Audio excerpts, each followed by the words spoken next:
Assalamualaikum warahmatullahi wabarakatuh. Selamat siang Bapak Ibu, salam sejahtera untuk kita semua. Yang terhormat Kepala SDN Kebonjeruk 01 Ibu Haja Tahia MPD, yang terhormat Wakil Kepala SDN Kebonjeruk 01 Ibu Haja Suwiji SPD, dan Bapak Ibu guru serta karyawan yang berbahagia hari ini. Baik, alhamdulillah puji syukur kita panjatkan karena berkat rahmatnya kita masih bisa berkumpul untuk bersama-sama dalam kegiatan diseminasi budaya positif SDN Kebonjeruk 01 bersama dengan Ibu Fitri Fauzia. Langsung saja acara pertama yaitu sambutan yang akan disampaikan oleh Ibu Hajah Tahia MPD. Kami persilahkan. Terima kasih kepada Ibu Anda yang sudah memberi waktu. Assalamualaikum. Nah, pada siang hari ini kita masih sehat walafiat sehingga kita bisa melaksanakan tugas rutin kita dengan baik. Alhamdulillah. Bapak Ibu sekalian, orang sepadan ini satu di antara teman kita yaitu Ibu Fitri Fauzia akan menyampaikan sebuah diseminasi tentang budaya positif.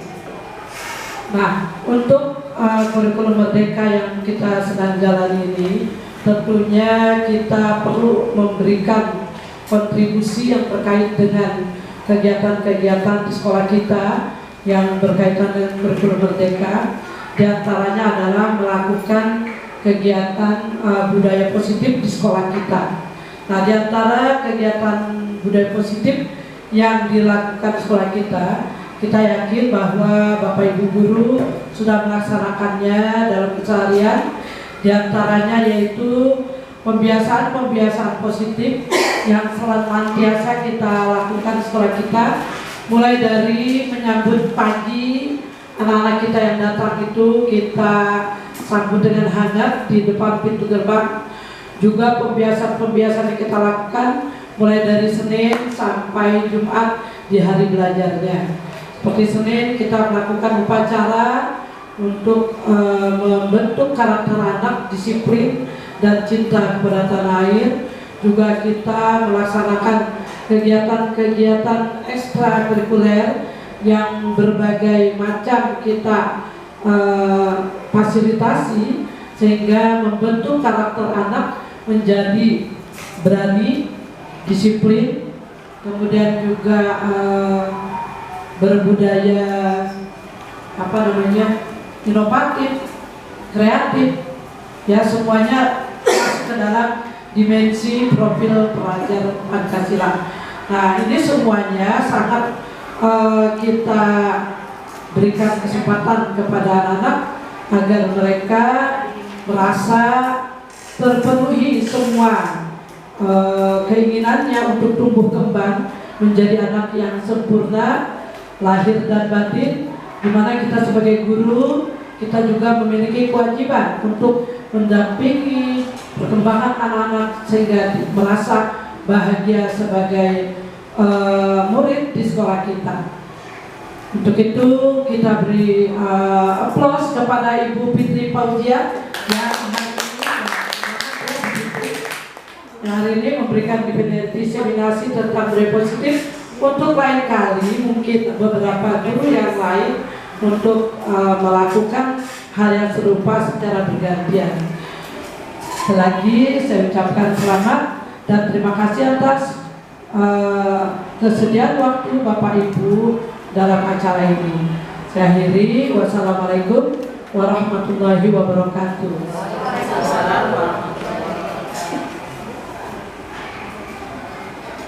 Ya, terima kasih kepada Ibu Hajah Tahia yang telah memberikan sambutan.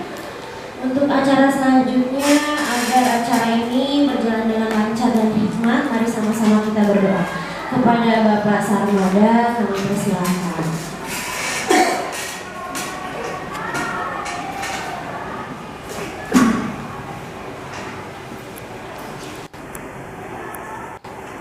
Bismillahirrahmanirrahim. Alhamdulillahirabbil alamin.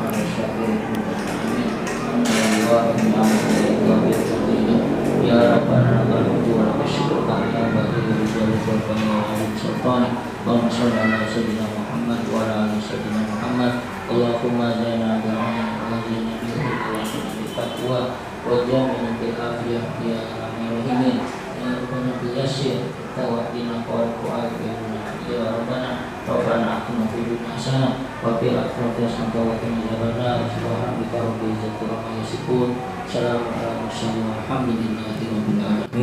Sekian, terima kasih. Assalamualaikum warahmatullahi wabarakatuh. Terima kasih kepada Bapak Samada yang telah mengucapkan doa. Baik, selanjutnya memasuki acara inti, yaitu pemaparan materi diseminasi budaya positif SDN Kebonjeruk 01 yang akan dipandu oleh Ibu Fitri Fauzia. Kepadanya kami persilahkan.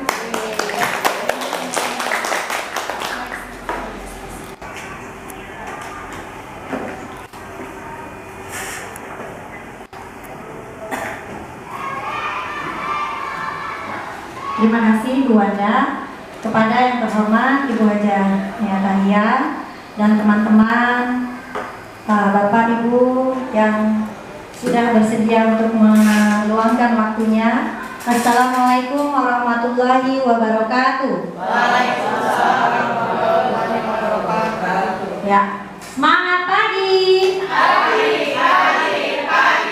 Ya, lebih semangat boleh ya. Semangat pagi. Ya, selamat siang. Siang, Bu.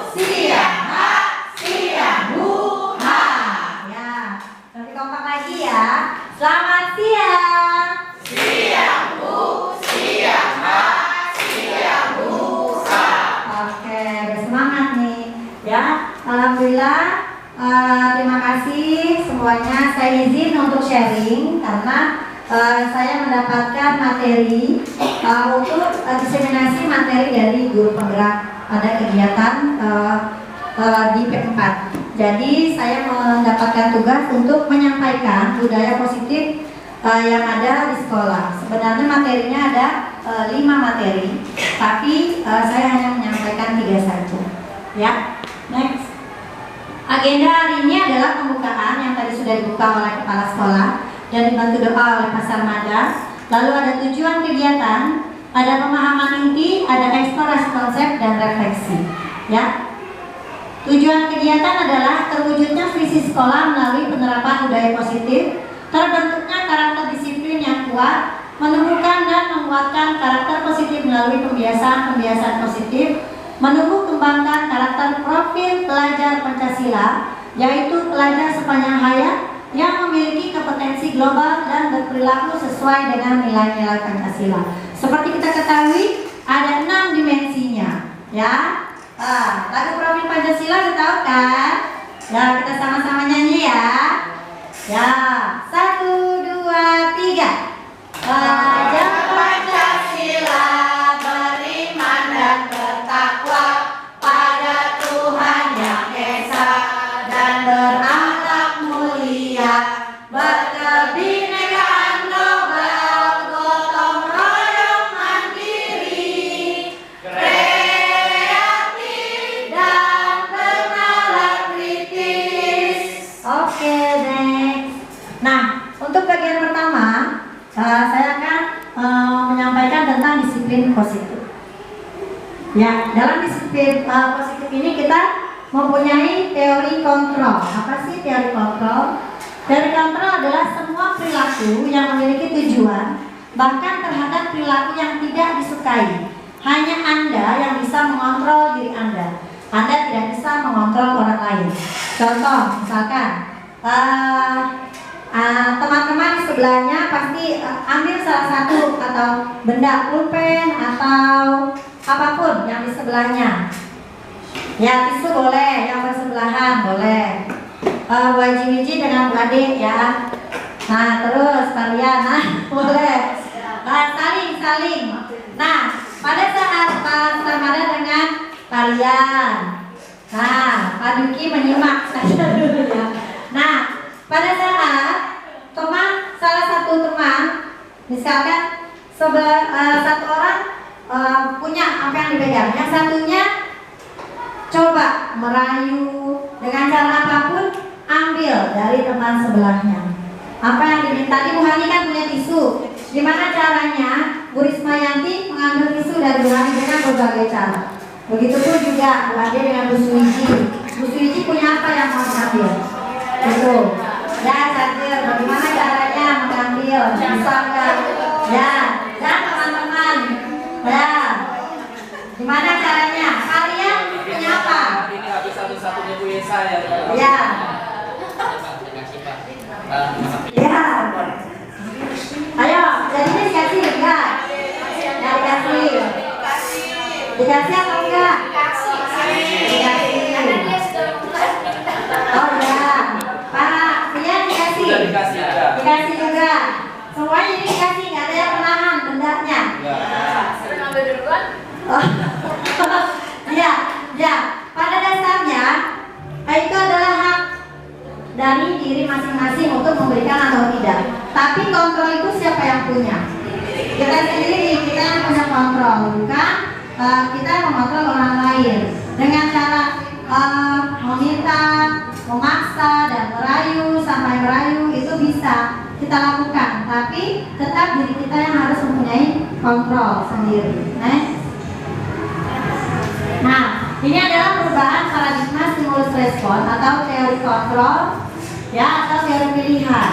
Siapa sesungguhnya yang memiliki kontrol? Ya, stimulus responnya adalah kita mencoba mengubah orang agar berpandangan sama dengan kita.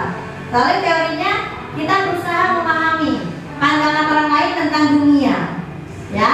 Lalu perilaku buruk dilihat sebagai suatu kesalahan, ya, sepertinya biasanya seperti itu ya. Lalu teori kontrolnya bagaimana? Semua perilaku memiliki tujuan. Misalkan perilaku buruk anak, ya, dia terlambat datang, ya. Setelah kita tahu alasannya kenapa, oh ternyata dia kecapean lomba kemarin, seperti anak-anak yang sudah berjuang kemarinnya. Jadi kita mempunyai, anak itu mempunyai alasan. Lalu orang lain bisa mengontrol saya, stimulus responnya. Teori kontrolnya hanya Anda yang bisa mengontrol diri Anda tidak bisa mengontrol orang lain. Jadi yang punya keputusan tetap diri masing-masing. Pemaksaan ada pada saat bujukan gagal, ya, pada saat membujuk, merayu tidak dapat barangnya, lalu akhirnya akan memaksa, ya, pada saat kita meminta anak, ayo dong makan, nanti makanannya jadi gak enak loh, dan pada akhirnya akan memaksa, ayo makan, kalau nggak makan nanti mama cubit, misalkan seperti itu, ya. Nah, kolaborasi dan konsensus menciptakan pilihan-pilihan baru. Jadi kita punya pilihan, ayo kakak, mau makan dulu atau mau main dulu, misalkan seperti itu. Misalkan mau main, pilihannya nanti setelah main baru makan, ya. Itu ada pilihannya, gitu. Lalu model berpikir menang atau kalah, ya.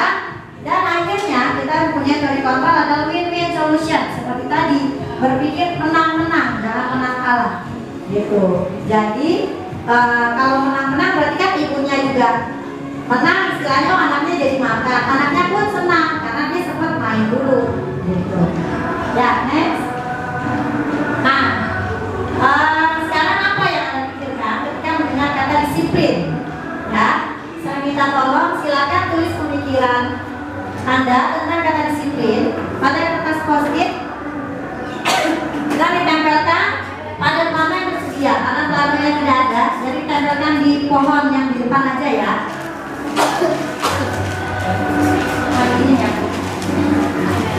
Jadi apa tanggapannya tentang disiplin? Mohon maaf, di over. Karena ininya nggak dapat. Ya. Apa tanggapannya tentang disiplin? Disiplin itu apa? Kalau yang sudah boleh ditempel di pohon yang di depan, di tembok.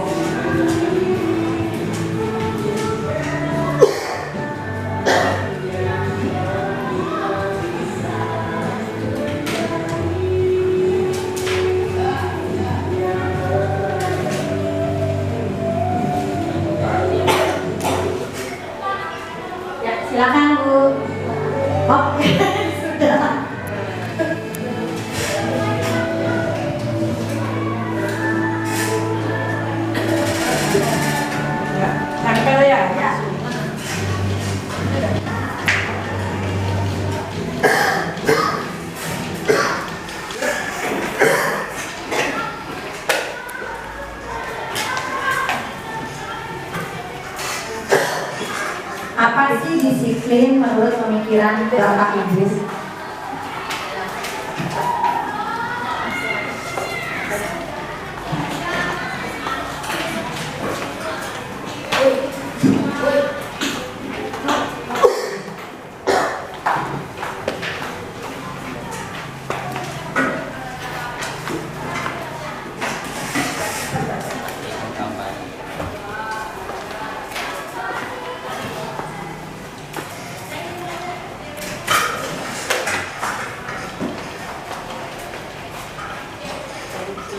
Ya, oke, dibacakan satu persatu. Masih ada tambahan Ibu Hani. Disiplin itu artinya taat kepada aturan yang berlaku berdasarkan kesadaran sendiri. Disiplin adalah menaati segala aturan atau tata tertib yang telah dibuat. Disiplin adalah berlatih tanggung jawab. Lalu disiplin adalah menaati aturan yang dibuat. Disiplin adalah taat pada aturan yang ada secara bertanggung jawab penuh kesadaran. Disiplin adalah satu, disiplin mematuhi aturan yang ada, memahami diri sendiri.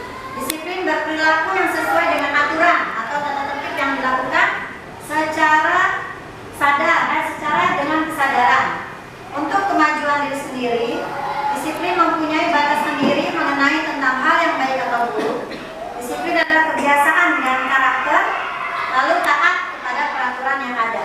Ya, berarti garis besarnya adalah disiplin adalah jawaban dari Ibu dan Bapak. Disiplin itu adalah taat dan patuh ya terhadap peraturan yang sudah dibuat. Nah, disiplin adalah bentuk kontrol diri, yaitu belajar untuk mengontrol diri agar dapat mencapai suatu tujuan mulia.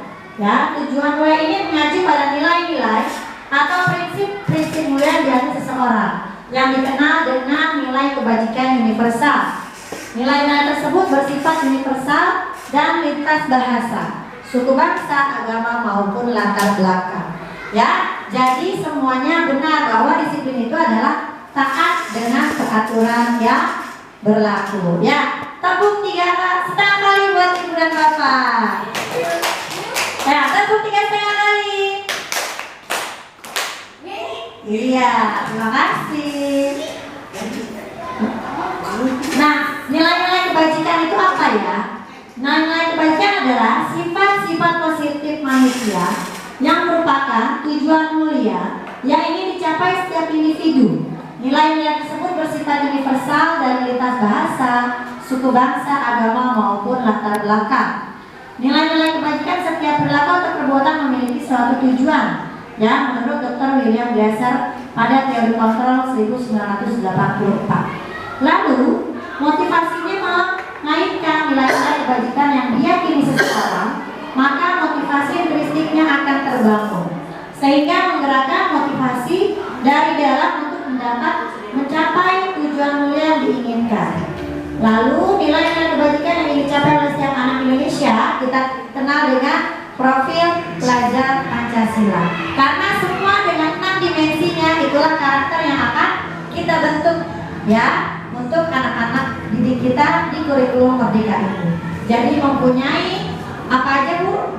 Tadi profil Pancasila, beriman dan bertakwa dan berakhlak mulia, ya, mempunyai karakter yang mandiri, lalu bernalar kritis, kreatif, ya, gotong royong dan berkebinekaan.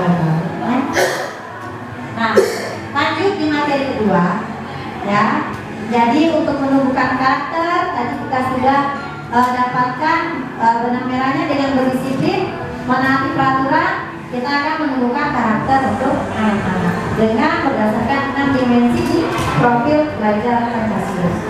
Lalu bagian kedua adalah motivasi, dukungan dan penghargaan. Ini yang sering kali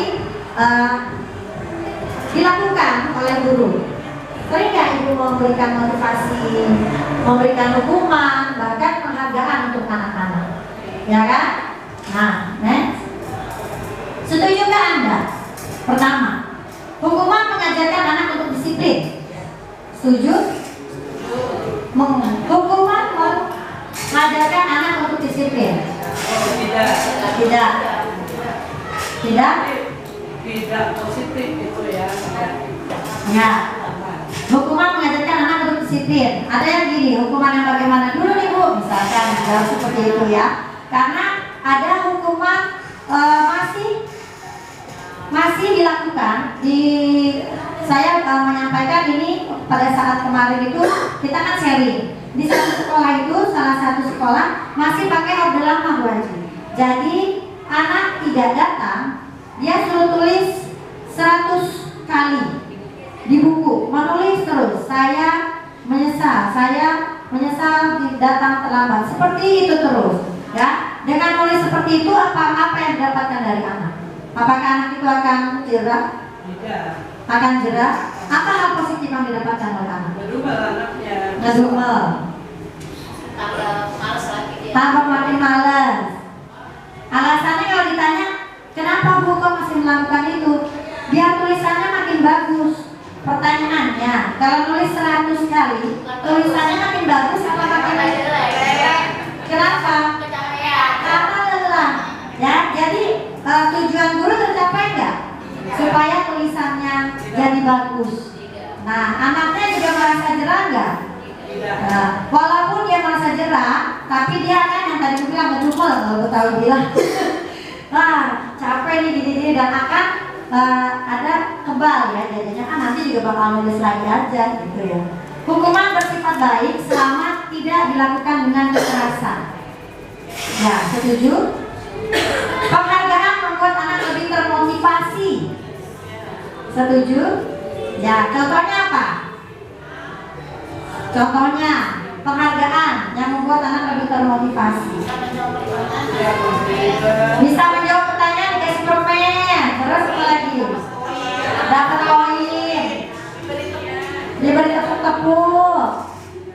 Terus ada lagi? Kalian suka kasih motivasi apa anaknya? Tepuk-tepuk juga, Mas Ramadan. Dikasih hadiah, hadiahnya apa? Jalan-jalan puncak. Oh, kumpet sama pensil. Pagi ini kalau olahraga suka kasih apa nih? Rewardnya? Motivasi, buat motivasi. Rewardnya ya? Ya. Cemilan. Cemilan. Supaya.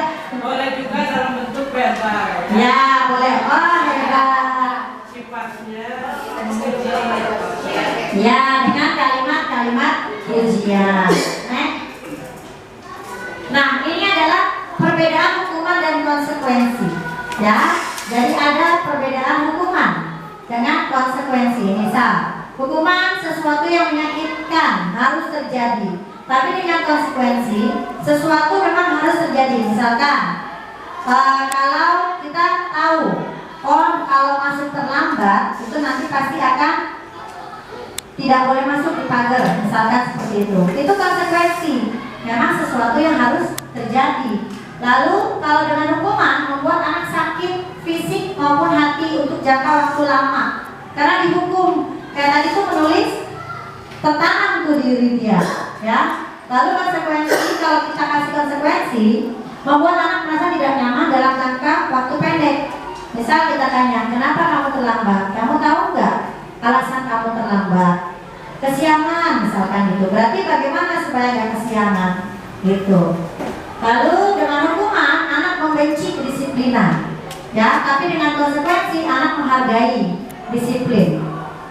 Lalu dengan hukuman mendorong anak untuk menyakiti diri sendiri. Bisa jadi dia kesel sama dirinya, ya, dia menghukum dirinya sendiri. Ini gara-gara kesiangan nih, misalkan seperti itu, ya. Lalu dengan konsekuensi mendorong anak agar mudah menyesuaikan diri, ya. Dengan hukuman konsep diri menjadi yang buruk, ya. Dengan konsekuensi konsep diri menjadi baik, ya, yang baik. Dengan hukuman anak belajar untuk menyembunyikan kesalahan, timbulnya jadi berbohong. Ya, kenapa? Oh, itu mama aku pulangnya kemalaman, padahal dianya ya main game misalkan, jadi tidurnya larut gitu, jadinya berbohong. Lalu dengan konsekuensi anak belajar untuk mematuhi peraturan. Dengan hukuman marah, rasa bersalah, dipermalukan, dan merasa tidak dihargai. Tapi dengan konsekuensi kehilangan hak, dibuat tidak nyaman, diasingkan untuk sementara waktu. Ya, dia mungkin merasa tidak nyaman, tapi hanya untuk sementara. Karena dia mengerti ini konsekuensinya saya terlambat. Seperti itu. Next. Nah, ini ada hukuman dan konsekuensi. Mencatat 100 kali di dalam buku kalimat saya tidak akan terlambat lagi karena terlambat ke sekolah. Itu adalah hukuman. Ya, lari mengelilingi lapangan, basket 2 kali karena terlambat hadir di sekolah. Ya, itu hukuman. Ya, lari. Lalu murid diminta untuk push up 15 kali karena tidak menggunakan masker ke sekolah. Ya, itu adalah hukuman. Menggantikan kertas tugas teman yang telah dicoret-coret. Itu adalah konsekuensi. Kenapa? Karena dia sudah mencoret-coret lalu menggantikan gitu. Lalu membersihkan tumpahan air di meja tulis karena tersenggol pada saat belajar. Itu adalah konsekuensi karena sudah membuat airnya tumpah. Jadi harus punya konsekuensi, harus bertanggung jawab. Ya. Lalu murid disuruh untuk mengenakan sepatu seharian di sekolah karena tidak mengenakan sepatu hitam. Ini untuk yang sekolahnya buka sepatunya ya, misalkan kalau masuk ruangan gitu. Ini hukuman ya, karena itu memaksa. Lalu lari mengelilingi lapangan basket 2 kali karena terlambat 10 menit untuk pelajaran PJOK. Kenapa? Karena ini konsekuensi lagi pelajarannya, tapi kok sengaja atau tidak disengaja terlambat. Itu adalah konsekuensi anak. Dan konsekuensi itu biasanya setelah sama-sama melakukan menyepakati aturan sebelumnya di kelas. Misal punya aturan, ya, punya peraturan kelas, punya keyakinan kelas. Berarti kan sudah tahu konsekuensinya. Berarti kalau melanggar akan mendapatkan apa, gitu. Nah, ini adalah yang sudah dilakukan oleh Bapak Ibu guru. Pastinya apalagi sekarang semester ganjil ya, semester awal. Pasti di awal pembelajaran kita sama-sama membuat keyakinan kelas. Ya. Next. Nah, dari paparan yang di atas, langkah-langkah menyusun keyakinan kelas itu yang mana yang duluan? Ya. Yang pertama dari sebelah kiri, kanan, bawahnya berdiskusi mengenai gambaran perilaku yang mencerminkan keyakinan kelas. Berdiskusi memunculkan peraturan-peraturan yang perlu ditaati warga kelas. Mengubah peraturan-peraturan menjadi kalimat yang lebih positif. Berdiskusi mengenai peran seluruh warga kelas. Meninjau ulang keyakinan kelas dari waktu ke waktu, lalu menyarikan peraturan-peraturan menjadi nilai-nilai kebajikan. Yang nomor 1 yang mana dulu? Berdiskusi memunculkan peraturan yang perlu ditaati warga kelas. Lalu yang keduanya? Yang mana? Mengubah peraturan-peraturan menjadi kalimat yang lebih positif. Lalu yang ketiga? Meninjau ulang keyakinan kelas dari waktu ke waktu. Lalu yang keempat?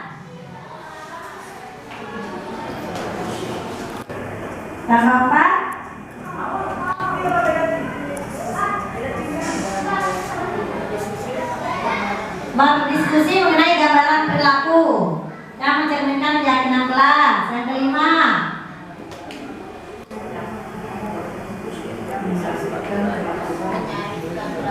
Menyarikan peraturan menjadi nilai-nilai kebajikan. Dan yang terakhir adalah berdiskusi mengenai peran seluruh warga kelas. Ya, seperti itu. Ya, kita cek kebenarannya. Ya, yang pertama adalah berdiskusi memunculkan peraturan dulu yang perlu ditaati. Jadi peraturan apa dulu nih yang di kelas, ya. Lalu yang kedua, mengubah peraturan-peraturan menjadi kalimat yang lebih positif. Jadi tidak ada kata tidak dan tidak ada kata jangan, ya, dirubah. Ya, kalau misalkan tidak membuang sampah sembarangan, Buanglah sampah di tempatnya. ya, buanglah sampah di tempatnya. Ya, tidak mencoret-coret tembok. Ya, betul. Jagalah kebersihan kelas. Nah, yang ketiga adalah menyarikan peraturan-peraturan menjadi nilai-nilai kebajikan. atau keyakinan kelas. Lalu yang keempat, setelah selesai berdiskusi mengenai gambaran perilaku yang mencerminkan. Jadi contoh-contohnya dijabarkan ke anak-anak ya, gambaran perilakunya kayak apa sih gitu. Lalu yang kelima, berdiskusi mengenai peran seluruh warga kelas ya. Jadi nggak cuma ketua aja yang harus jaga kebersihan, nggak cuma sekretaris atau seksi kebersihan aja yang menjaga. Awal keyakinan kelas sudah terbentuk nih seperti di kelas 1 kesepakatan kelasnya. Lalu berjalannya waktu, ada yang perlu diganti atau yang perlu ditambahkan atau bahkan perlu dihilangkan, boleh atau enggak? Boleh ya, jadi ditinjau ulang apa yang bisa, yang sudah budaya positif yang sudah dilakukan bisa dihilangkan, maksudnya bisa dilanjutkan tapi mengganti dengan hal yang lain yang sedang berjalan. Oh ternyata ada kesepakatan baru nih yang harus disepakati bersama, itu boleh. Di semester 2 langsung diganti boleh, nggak harus nanti nunggu kenaikan gitu, nggak apa-apa ya. Jadi meninjau ulang keyakinan kelas dari waktu ke waktu sesuai kebutuhan kelas tersebut ya. Nah lingkupnya jadi seperti ini. Dengan adanya peraturan kelas itu akan mempunyai keyakinan kelas. Dengan adanya keyakinan kelas akan ada lingkungan positif. Setelah lingkungan positif, terjadilah budaya positif. Ya, sama seperti kita beradiwiyata. Beradiwiyata adalah habit, kebiasaan yang kita lakukan yang akan menjadikan budaya positif. Next. Nah, ini adalah peraturan dan keyakinan kelas. Keyakinan kelas itu lebih ke simpulannya gitu. Misalkan selalu mengembalikan buku tepat waktu. Berarti keyakinan kelasnya adalah bentuknya sebagai tanggung jawab, bertanggung jawab. Dilarang mengganggu orang, berarti katanya adalah menghormati orang lain. Hadir di sekolah 15 menit sebelum pelajaran dimulai, berarti yang menghormati orang lain, berdisiplin dan berkomitmen bahwa harus tepat waktu. Dilarang melakukan kekerasan, ya berarti keselamatan, menghormati orang lain. Bergantian atau menunggu giliran, menghormati orang lain dan bersabar. Ya, gunakan masker berarti kesehatan dan keselamatan. Jangan berlari di kelas atau di koridor untuk menyatakan keselamatan dan keamanan. Jadi peraturan diyakinkan lagi menjadi keyakinan kelas. Ya. Oke, keyakinan kelas yang ada di kelas Bapak Ibu, kira-kira ya dengan berjalannya yang sudah kita di penghujung ini ya semesteran nih, kira-kira apa ya yang perlu ditambahkan? Ada nggak? Atau belum, sepanjang waktu ini belum? Adakah? Kira-kira sebelum kita pindah ke segitiga restitusi? Belum. Masih berjalan ya, masih menyesuaikan. Oke. Ya. Untuk keyakinan kelas sama dengan kesepakatan. Ya, sama. Jadi peraturan itu kesepakatan. Sama-sama. Keyakinan itu kayak lebih diyakinkan gitu, bersama-sama. Jadi nantinya akan dengan konsekuensi gitu. Jadi anak-anak apabila ada yang datang terlambat atau misalkan dia tidak mengikuti kegiatan pramuka atau apa gitu, dengan keyakinan kelas yang sudah ada harus dia tahu konsekuensinya. Kalau terlambat datang kayak di kelas ada tuh kita sampaikan kalau tidak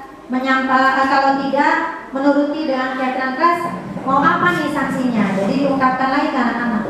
Misalkan mau tuning atau mau membuat jurnal atau apa gitu, nanti disepakati. Jadilah nanti mereka mempunyai konsekuensi untuk untuk tidak melakukan kesalahan atau melakukan pelanggaran. Ya, selanjutnya adalah segitiga restitusi dan simulasi. Segitiga restitusi, ya. Next. Tujuan pembelajaran khususnya adalah peserta menjelaskan restitusi sebagai salah satu cara menanamkan disiplin positif pada murid sebagai bagian dari budaya positif di sekolah. Lalu peserta dapat menerapkan restitusi dalam membimbing murid berdisiplin positif agar menjadi murid yang merdeka. Lalu peserta dapat menganalisis dengan sikap reflektif dan kritis penerapan disiplin positif di lingkungannya. Ya, next.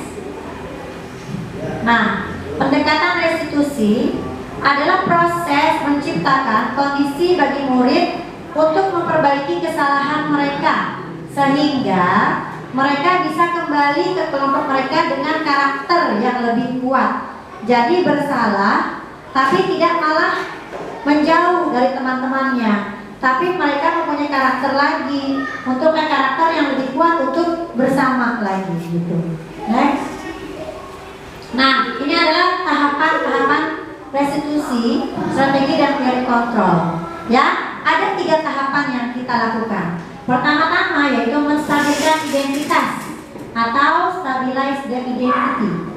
Lalu yang kedua, kita melakukan validasi tindakan yang salah atau validate the misbehavior. Lalu tahapan yang ketiga adalah menanyakan keyakinan, seek the belief, ya, keyakinan yang telah kita lakukan. Contohnya apa sih menstabilkan?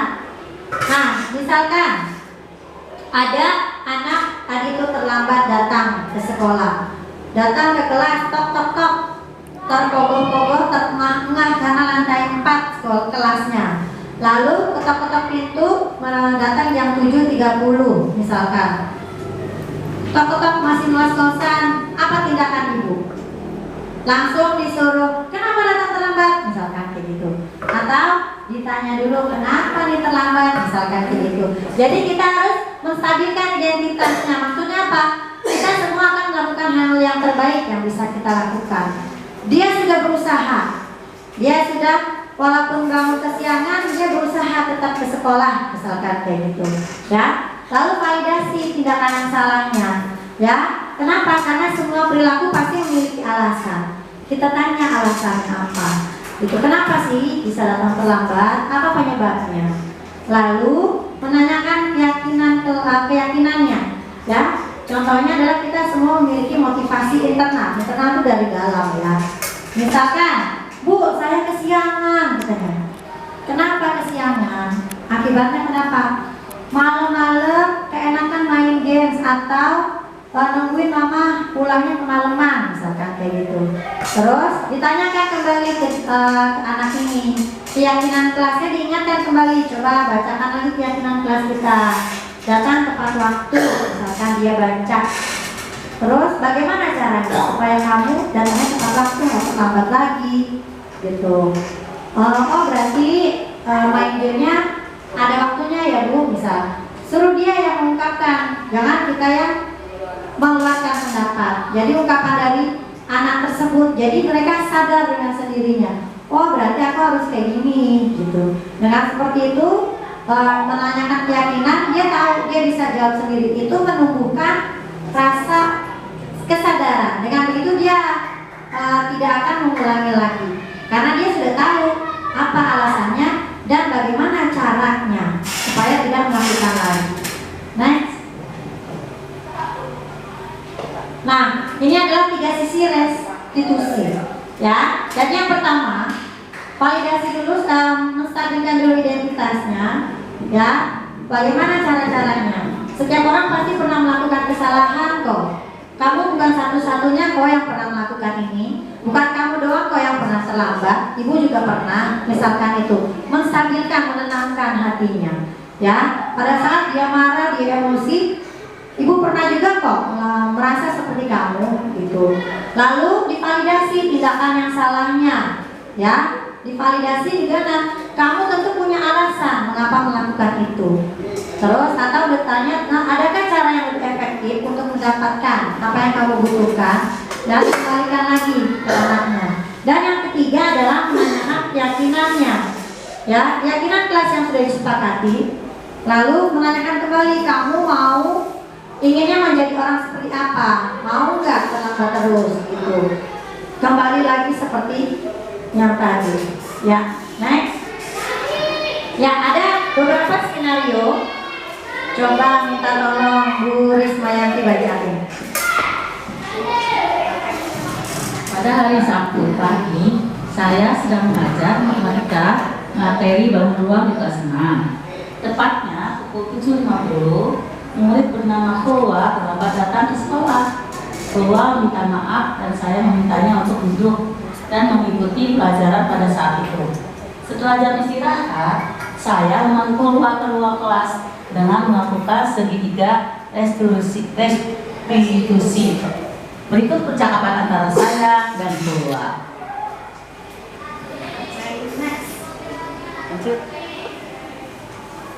Apakah kamu tahu mengapa ibu panggil kamu ke sini? Tahu, Bu? Keluarnya Hani.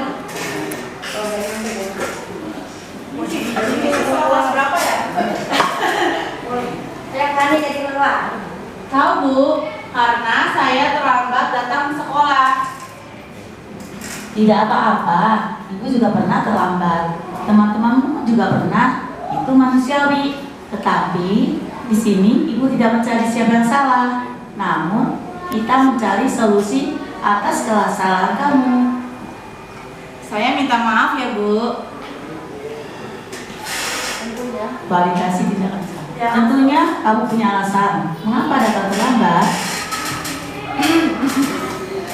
Saya bangun kesiangan Bu. Tadi malam saya tidur jam 11 karena saya keasikan main game.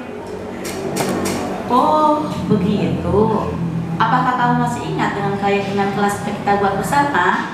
Dan bagian mana yang sudah kamu langgar? Ingat Bu, bagian menghargai orang lain dan komitmen Bu. Baik, jadi apa langkah-langkah yang harus kamu lakukan untuk memperbaiki kesalahan kamu? Saya akan tidur lebih awal dan bermain lebih ingat waktu. Dan juga memasang alarm sebelum tidur Bu. Baik, bagus. Kira-kira kapan kamu akan melakukan itu? Insya Allah mulai malam ini Bu. Bagus, Khulwa. Kamu sudah mau berusaha untuk menjadi lebih baik. Ibu doakan Khulwa menjadi anak yang selalu dapat menghargai orang lain dan komitmen. Oke.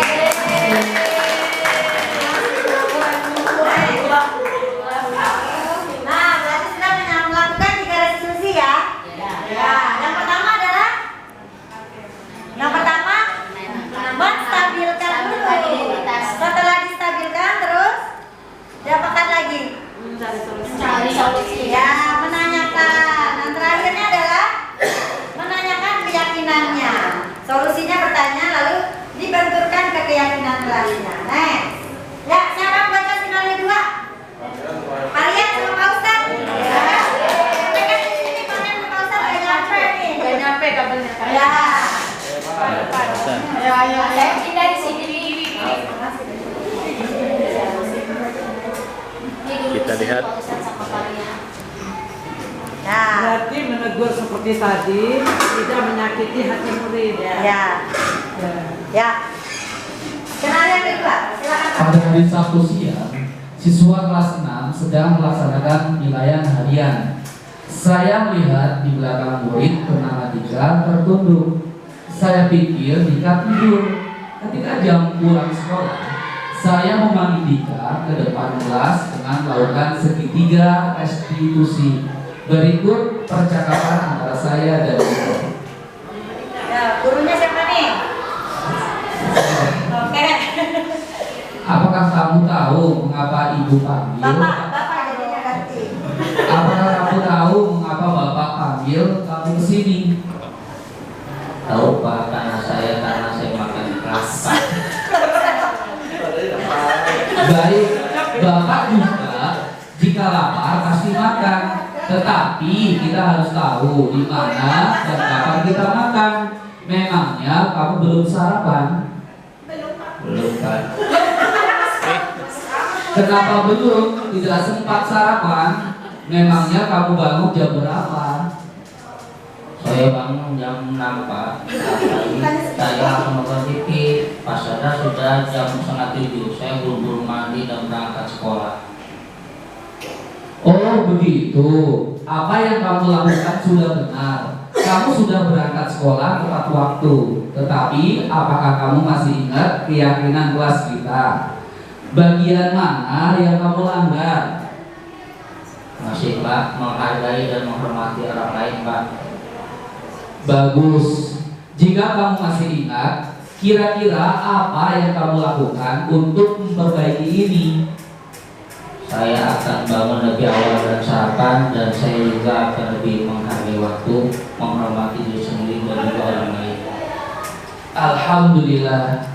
Jadi kapan kamu akan memulai ini semua? Insya Allah mulai besok Pak. Alhamdulillah. Ibu doakan kamu menjadi anak. Alhamdulillah. Bapak doakan kamu menjadi anak yang selalu menghormati orang lain dan dirimu sendiri. Oke, kita kasih kamu. Bareng ya. Ya, kita kasih wow. Kasih kasih kasih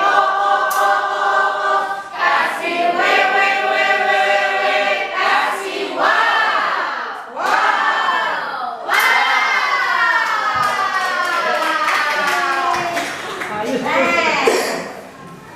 Nah, sebelum ini back dulu back. Saya tahu dulu kesimpulan dari yang tadi contoh. Dua contoh yang tadi, adakah yang bisa memberikan kesimpulan?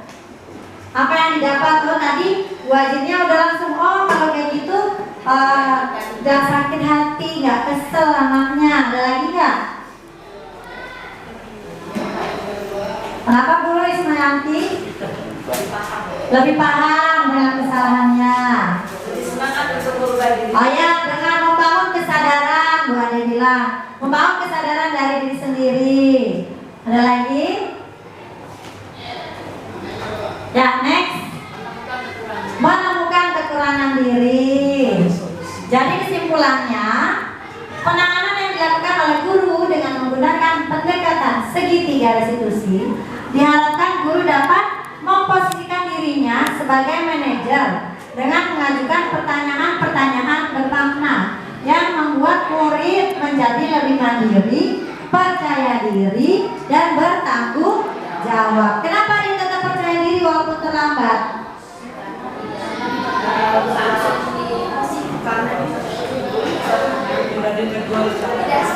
Ya, karena ibaratnya tidak dipermalukan ya di depan teman-teman, tidak dibikin malu, ya tidak membuat dia jadi minder gitu ya, lebih percaya diri, dan ujungnya adalah akhirnya dia bertanggung jawab. Dia tidak akan melakukan hal itu kembali, mengulang kembali kesalahan itu.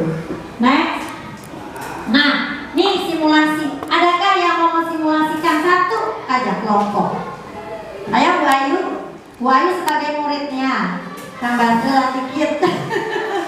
Ya. Ya. Oh, jadi Bu Guru boleh. Miss Nadia muridnya ya. Oke. Terus Bu Ya jadi temannya.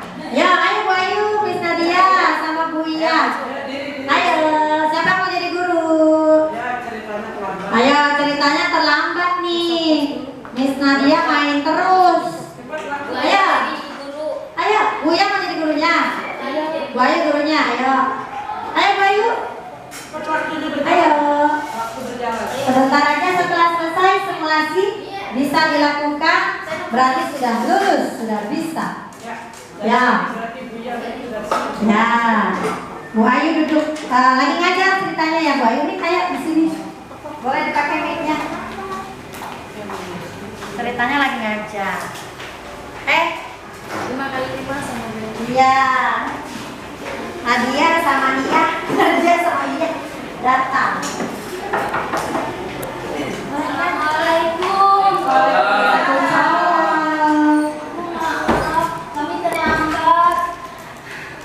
Ya, tidak apa-apa, silakan duduk dulu. Terima kasih, makasih Bu.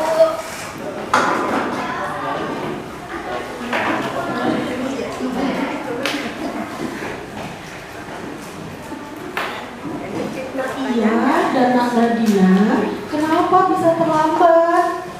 Maaf Bu, tadi saya sudah bangunnya pagi, tapi tadi ibunya antarnya lama ke pasar dulu. Oh, seperti itu. Nah, Nadia, memang berangkat dari rumah jam berapa?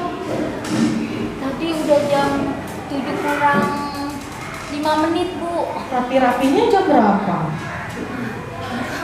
Baru sampai, Bu. Baik. Nah iya, selanjutnya itu lebih tidak apa-apa terlambat, tetapi nanti ke depannya, nah iya masih hafal kan kesepakatan kelas kita? Masih, Bu. Baik, alhamdulillah. Nah berarti nah iya nanti diperbaiki lagi ya, agar bangun juga lebih pagi, terus juga waktunya agar tidak terlambat datang ke sekolah ya. Nadia, Nadia kenapa ini telatnya? Bangun kesiangan. Nadia tidurnya jam berapa? Jam 11. Ngapain aja Nadia? Bantuin ibu di rumah.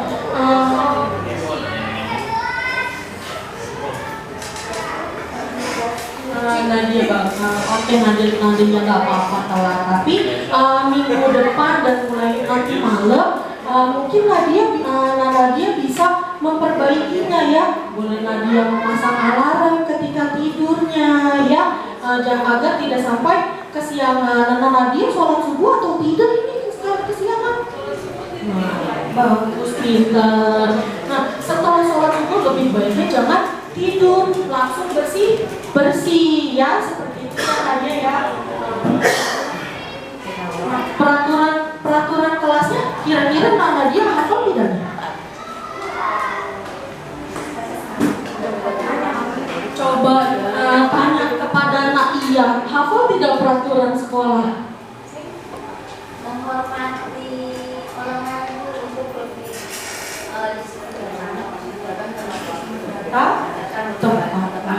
datang dengan tepat waktu. Nah, kira-kira seperti itu ya Nadia ya. Nadia bisa memperbaiki diri Nadia ya. Oke, terima kasih Mbak Ayu. Ya, Nadia dan Iya. Oke, kayaknya udah bisa nih prakteknya ya. Udah wajib di sekolah. Memang pada dasarnya saya pasti percaya ibu-ibu sudah melakukan hal seperti ini ya, tidak menghakimi anak secara langsung, tapi bertanya, menanyakan alasannya, dan diakhiri dengan dibenturkan dengan peraturan yang sudah atau keyakinan yang sudah dilakukan, yang akan menjadikan anak lebih sadar diri ya, lebih bertanggung jawab dan lebih tahu akan dirinya, percaya diri. Oke? Ya, terima kasih atas waktunya. Ya, kita boleh dong kasih apa nih, tepuk apa lagi? Tepuk apa ya? Oh, tepuk mantap, Bu ya, request tepuk mantap katanya. Ya, tepuk mantap. Mantap. Sekali lagi. Mantap. Berkali-kali. Mantap. Mantap. Mantap. Mantap guru-guru SDN Kebonjeruk 01. SDN Kebonjeruk 01. Cerdas, empatik, religius, inovatif, antusias. Terima kasih atas waktunya. Mohon maaf apabila ada kesalahan dalam berbicara, dalam bersikap. Saya minta maaf yang sebesar-besarnya. Hanya semua kesempurnaan hanya dari Allah semata ya. Terima kasih. Wassalamualaikum warahmatullahi wabarakatuh. Ya, Ibu Wanda diserahkan kembali.